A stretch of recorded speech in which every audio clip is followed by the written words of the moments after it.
Hey,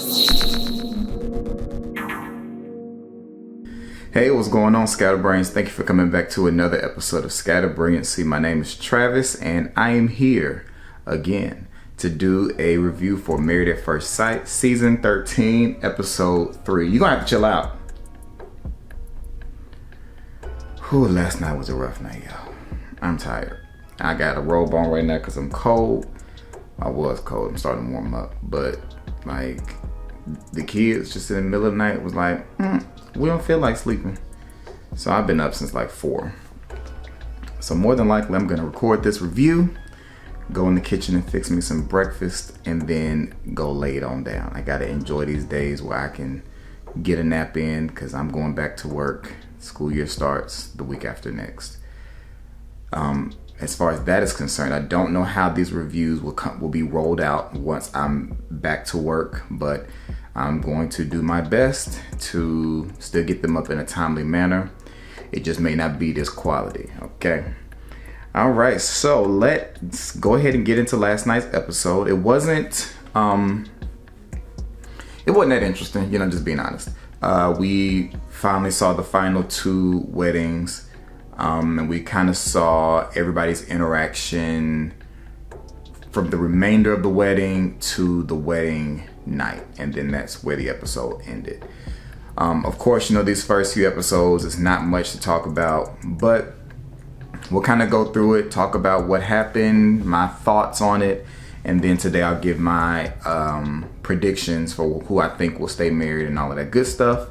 Before I do that, I also want to thank everybody for welcoming me back to the Married at First Sight review club, I guess you can say. Somebody pointed out that I was reviewing the show, before a lot of people were, which I was. When I started reviewing the show back in season 3, many people were not reviewing the show. But now, everybody and their mama literally is reviewing Married at First Sight. So I just appreciate y'all for still tuning in my review. And thank you to all of the positive comments that I got on the last video. I truly appreciate it. Just want to let my scatterbrains know that. All right, whose section looks the shortest?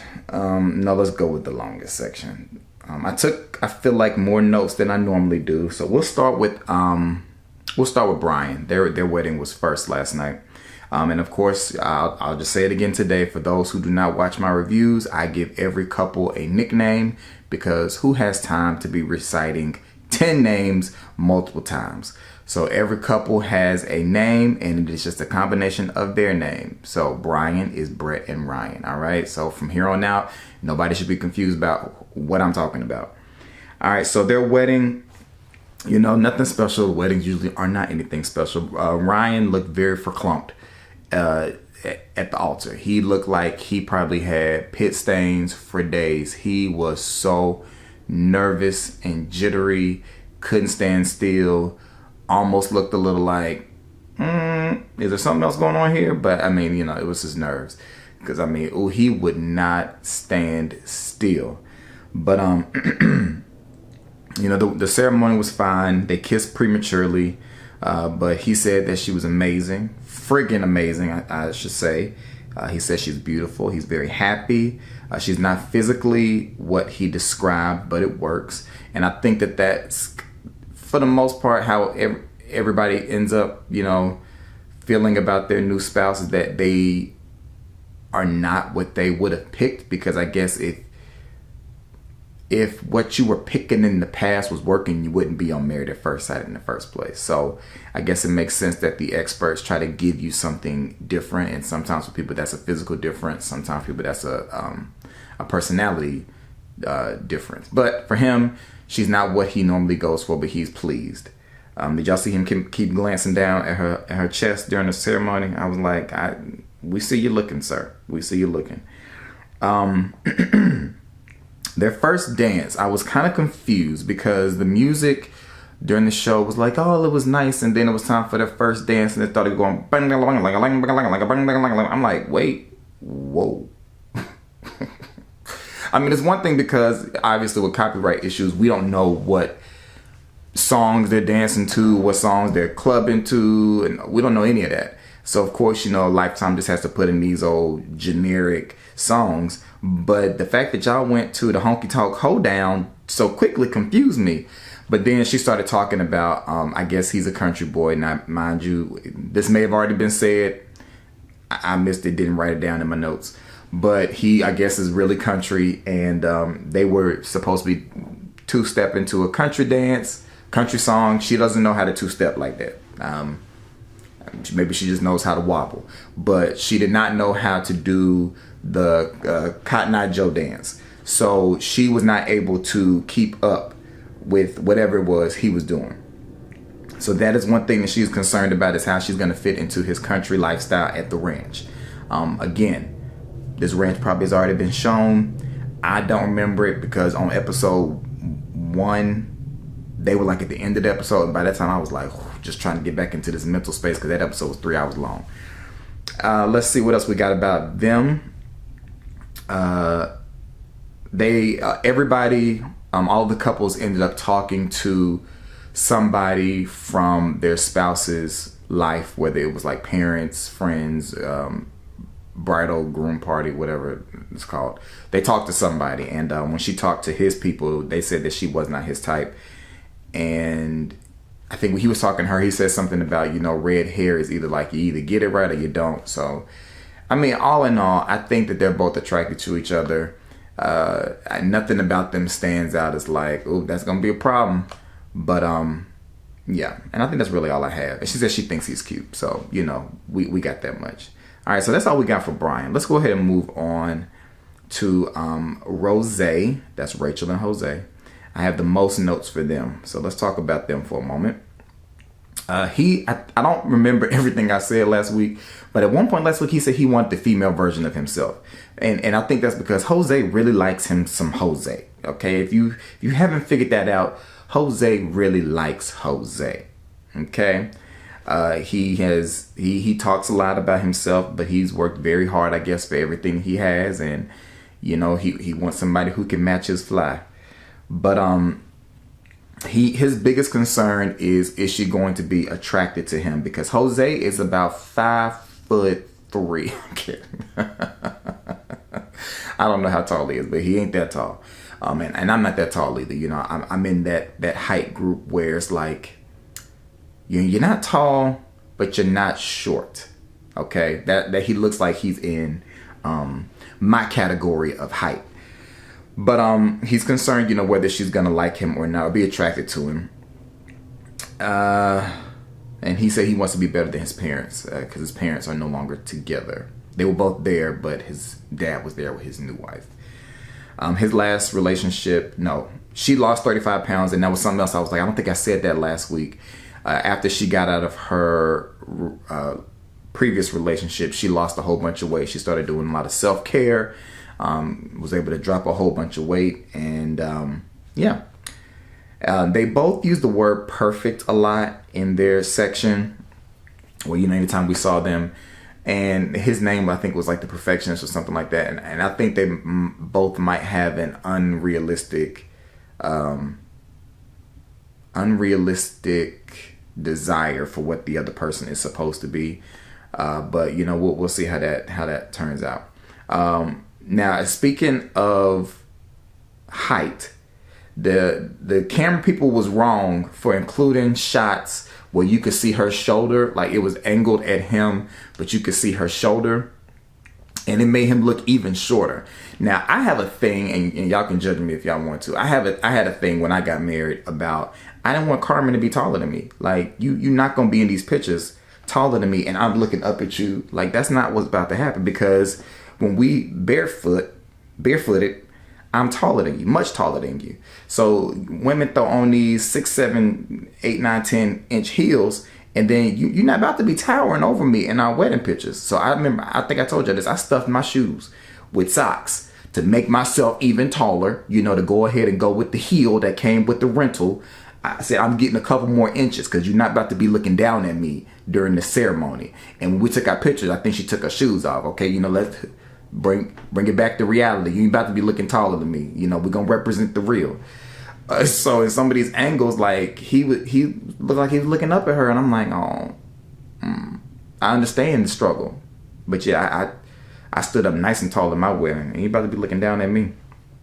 But the preacher, and this may have been a camera angle thing as well. Did anybody else notice that during, I think, the vows, the way he was looking at the wife, not in an inappropriate way, was just like, I felt uncomfortable for her because he looked like he was just in her personal space. But I think that just might have been the camera angle, because I think after he finished giving the instructions to Jose about what to do, he turned to her and he was just like in her space like this. And I was like, why are you standing so close? Back up, preacher man, back up. But something I thought that was cool that Lifetime showed in this episode. I said last week about how it's nice that it's so diverse. That is one thing I would never ever deny Lifetime for the couples that they picked this year. So they did something called a lasso ritual, and at first I was like, "Ooh, lasso." I knew we in Texas, but we ain't about to tie nobody up, are we? Like, couldn't be me. You ain't about to tie me up. I'm not cattle. But apparently, it is I looked it up. It's a Catholic. So I shouldn't say apparently. It is a Catholic, Hispanic, and Filipino wedding culture where you get wrapped up in rosary, and it's just, I guess, akin to jump in the broom, which would be an African American culture type thing. So, it was nice seeing Bonnie's cultured stuff last week, and it was nice seeing Rosé's this week, which was cool. And I might be wrong, and I know y'all gonna correct me because y'all corrected me about Mikayla's dad. But I felt like it wasn't until Rosé's ceremony that I heard any mention of God. And because I know in a couple of them, they were like, and now by the power vested in me, I now pronounce da da da. And I was like, I could have sworn there was something about God in there, but maybe not. So y'all let me know down in the comments if I'm correct, if I'm missing something about whether God was mentioned at some other point in the show. But things went well with them. They were both very happy about how the other looked. At some point, I think I'm skipping ahead a little bit. She says he's exactly what she wanted, and he says the same, and they do a little game where they're saying something about themselves, trying to see what they have in common, and pretty much everything that we were shown they have in common. You speak Spanish, born and raised in Houston, so on and so forth. So it was good that they had things. She said that she's not into looks, and she got exactly what she wanted, and that cued the music change for him, because they were talking about what they wanted from the experts, and her saying she got everything she wanted because she wasn't into looks. And for him having this Napoleon thing, I guess, going on in his brain, wondering, was anybody going to be attracted to Short Jose? That might have to be his name, Short Jose. That started making him question, whether she was attracted to him or not. They had their first dance. She said they felt comfortable. And she reiterated to us that she thought he was attractive. And, maybe by the end of the episode, he might have known that she was attracted to him, but I can't remember. There was a little bit of an issue about where do you work and live. We didn't really find out what that was, but there was like a look that was given. So I'm assuming as far as where they're living, where they're working, that's going to come up later in the season. And last thing for them is, he said he made up a list of what he wanted, and she's just not sure if she can live up to that. I understand about, Jose is very in order. I think kind of like Bao. And he made a list of what he wanted out of a wife, and who knows how many things are on that list. But, you just got to be careful when you make a list. I've made a list before. I think at some point or another, everybody thinks about all the things they want in a partner. But I did not sit around and when I met somebody, it was like, okay, yeah. You don't have number 37, deuces. I mean, I think we all have those top 10 things that we need out of a person. For me, it's like you can't be a smoker. You just can't smoke. Like, I don't smoke, you ain't gonna be smoking either. Those are your non-negotiables. But as far as a 50 point list of what you want out of a partner, that's a bit much. All right, let's move on, because the rest of these sections are kind of short. You have just ran up the street and you ran back down the street. It's this whole neighborhood. Figure it out, man. We can go to, who's next? Bao. Their section is kind of short because they spent so much time. She's going back up the street again. Ma'am, there's other streets in this neighborhood. All right, so Bao, not Bao. Johnny made it very apparent to us that he is very affectionate. He likes touched. He likes to touch. He likes to be touched. But Bao was kind of like, keep your hands off of me. At one point during the wedding, Johnny talked to Bao's guy friends. I don't know if Bao had any girlfriends there, but he said, "Do y'all hug her?" And they were like, "No." So Bao is not a touchy-feely kind of person, whereas Johnny is, because he says he needs that to know that you're attracted to him. So of course that will come up. You know, they're leading us, the producers of the show, the editor, they're leading us down the paths to have preconceived notions about these people and their vices and all that kind of stuff. So we just got to follow along and see where it takes us.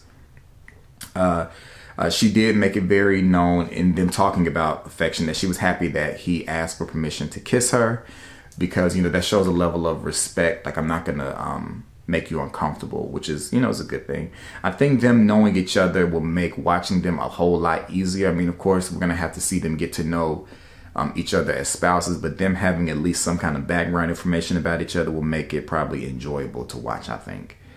But you know, even though he likes to touch and she don't really like to be touched, he sure didn't have an issue going up under that dress to get that garter.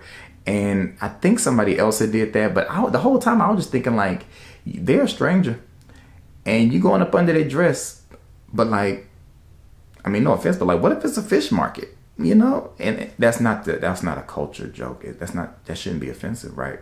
That's not supposed to be like an offensive culture thing. Fish is not specific to Asia, I don't think. But I was just thinking, like, if you went up under somebody's dress that was a stranger, and what if you was just smacked in the face with a funk that you just was not prepared for? Like, what does that do for you? You know what I mean?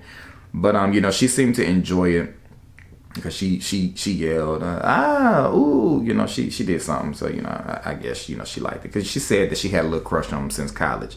So they probably was crushing on each other, but you know, like she said, he was a player back in the day, and she was probably like, oh, you know, he might not like me, but they're getting a chance to, you know, see what could have been then. And I think they both feel like it's like divine timing or whatever. And the last things for them, he had the hardest time getting her out of her dress when they got back to the room.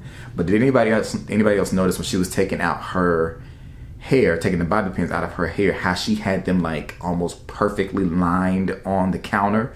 Like, that just goes to show you how much of a, I don't know, I want to say type A, but that might be wrong, but just how much of a stickler for order and decency she is. Like, you take your bobby pins out your head and they were just lined like perfectly on the counter. So I thought that was interesting. And when they went to bed, you know, she was like, we're not cuddling. You're not going to touch me. That's what you're not going to do. So she took a pillow and she put it in between them. And I was just like, dang, he can't get no spoon action.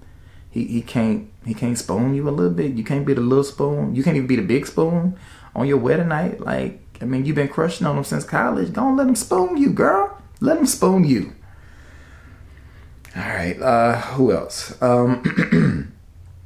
All right, Mikayla and Zack.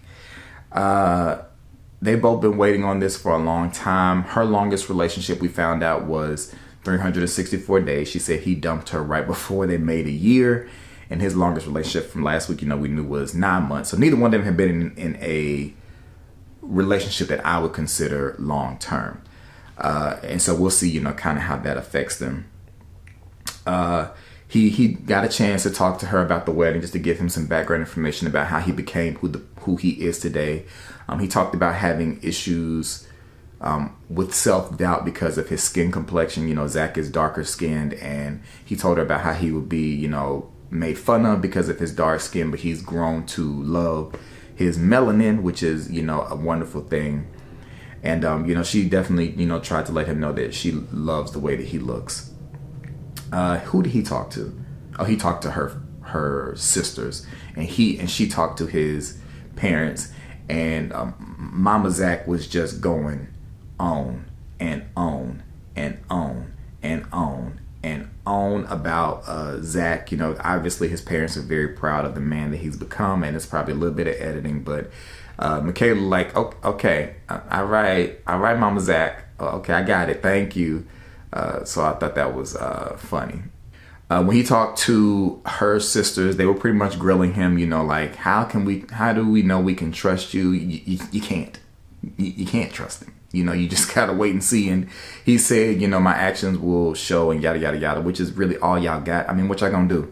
They married now. Like, you know, people kill me sometimes when they're like, why should we trust you? I mean, you really don't have to. I mean, whether you do or not is not going to affect my marriage. You know, I mean, it can affect it, but, you know, as long as me and my spouse are on the same page, who cares what the rest of the world thinks? So, you know, but I feel like that's what everybody has to go through. You got to earn the respect and the trust of the family and all of that kind of stuff. So, whatever. I don't feel like we got much of anything out of their section last night.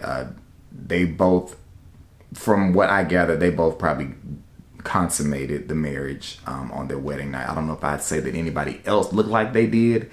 So if I had to bet on any of the 5 couples that probably got it in that night, I would definitely put it on Zakayla. Because he was hunching and crunching his bunches of oats on her lap during the wedding. And she had already said in the first episode that she'd be down to do it, you know, if the chemistry was right. And they clearly have a lot of chemistry. And we'll circle back to that at the end of this video about their chemistry. All right. Last, Mirla and Gil. We still are seeing more personality from her, which is really, really great.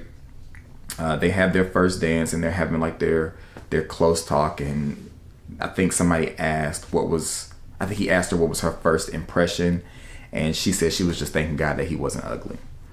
And he said the first thing he noticed was her lips. He spoke about her lips a whole lot. You know, Gil got a little bit of a lisp. Now, we ain't gonna talk about it too much. Everybody got something, but he got just a little bit of a lisp.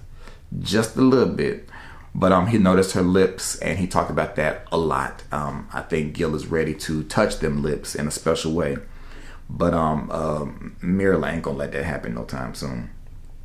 They talk about last name, and I knew kind of before the conversation even began that this was going to be an interesting topic. They both said their last names. I'm not even going to try to repeat them because it's going to offend somebody.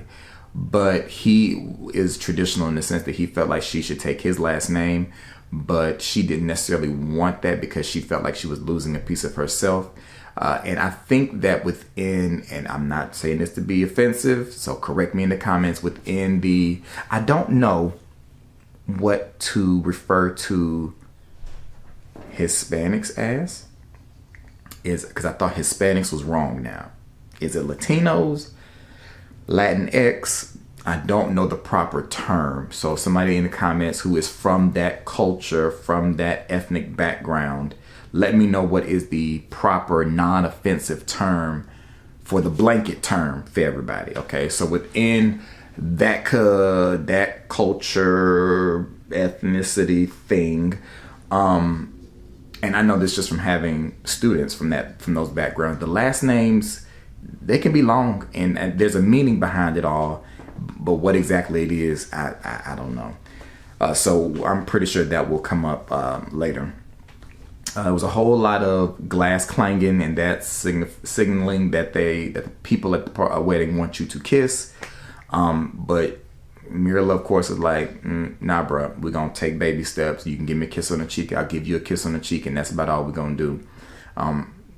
Gil obviously is ready to be, not intimate, but ready to be, you know, close with his wife and touch her and all that kind of stuff. But it's going to take some time for her to warm up to all of that, because she's still stuck on that "you're a stranger" thing, you know.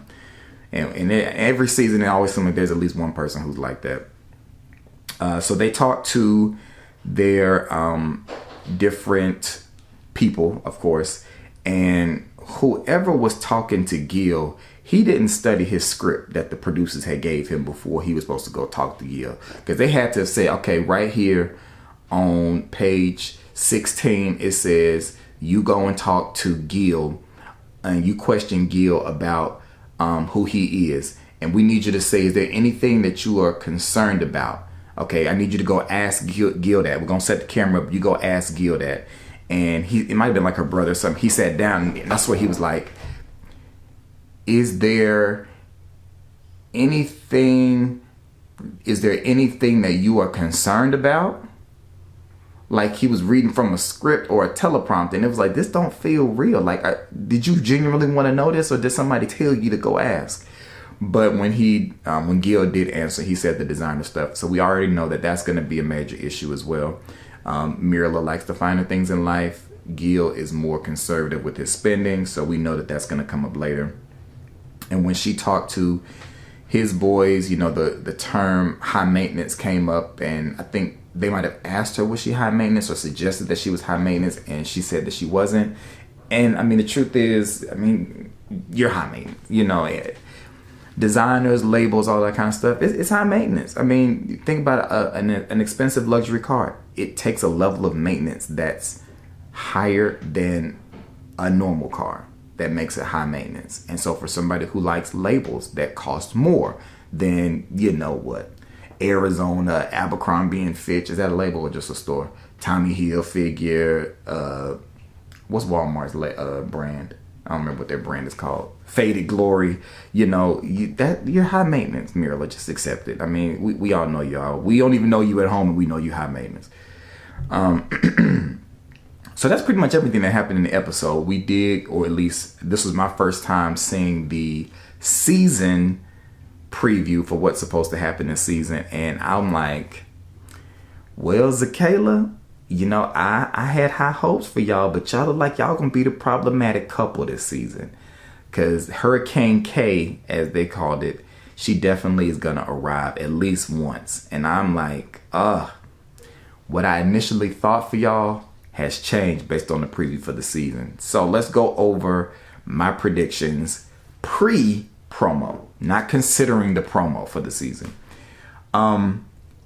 Not considering the promo for the season, the only couple that I predicted, I guess at this point, to not stay together was Girla.